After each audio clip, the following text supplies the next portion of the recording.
Montezuma Suku, the last great emperor of the Aztec Empire, ruled over a vast and powerful civilization. His reign, however, would come to a shocking and tragic end, marking the fall of the mighty Aztecs at the hands of foreign invaders. But how did this revered leader, once seen as a god-king, meet such a surprising and controversial demise?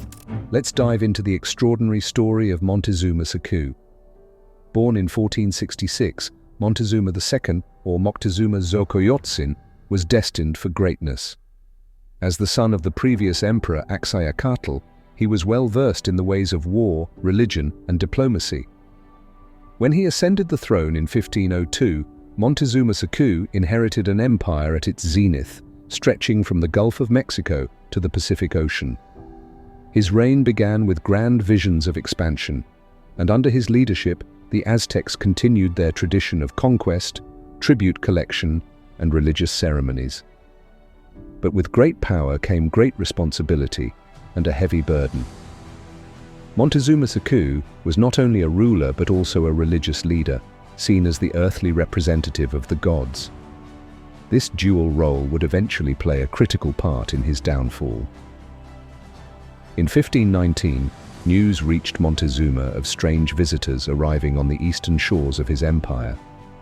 Led by the ambitious conquistador Hernán Cortés, these foreign invaders were unlike anything the Aztecs had seen before. They brought horses, steel weapons, and firearms, technological marvels that would soon tip the scales of power. Montezuma was troubled by the arrival of these bearded men, whom some believed to be the embodiment of ancient prophecies. One such prophecy foretold the return of the god Quetzalcoatl, a feathered serpent deity who was said to come back from the east to reclaim his throne. Montezuma's religious convictions and fear of offending the gods led him to adopt a cautious approach, hoping to appease these newcomers with gifts of gold and precious stones.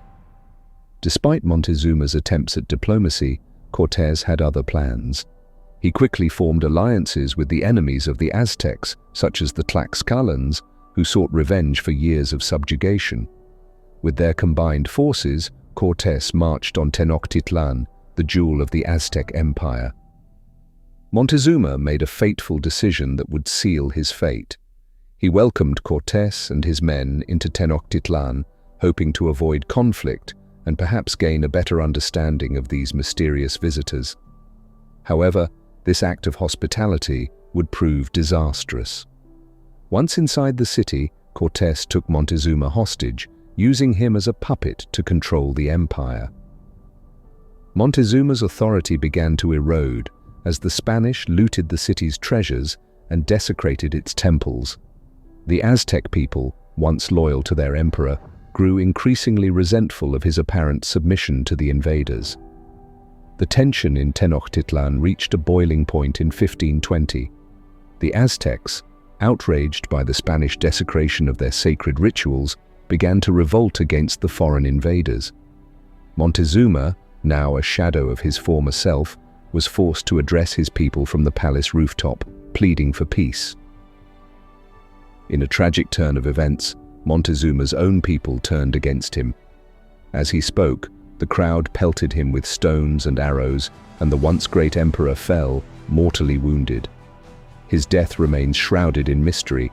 Some say he was killed by his own people, while others believe the Spanish delivered the fatal blow.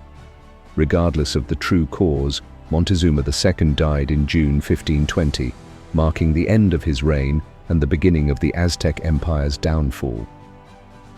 Following Montezuma's death, the Spanish faced fierce resistance from the Aztecs. During the infamous La Noche Triste, Cortés and his men were forced to flee the city, suffering heavy losses. However, the Spanish regrouped and returned with a vengeance, laying siege to Tenochtitlan. For months, the Aztecs fought valiantly, but the Spanish had an unforgiving ally on their side: smallpox. The disease, brought by the Europeans, ravaged the population of Tenochtitlan, weakening their resistance. On August 13, 1521, the city finally fell to the Spanish, and the once great Aztec Empire was no more.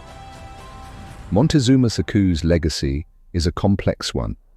He was a ruler who presided over an empire at its height, yet his decisions led to its downfall. Some view him as a tragic figure, a man caught between the gods and his people, whose faith ultimately led to his undoing. Others see him as a leader who failed to protect his empire from foreign invaders. Today, Montezuma is remembered as both a great ruler and a symbol of the tragic encounter between two worlds. His story serves as a poignant reminder of how empires rise and fall, often in the most unexpected ways.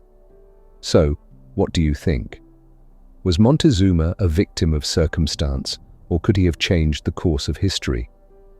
Let us know in the comments below.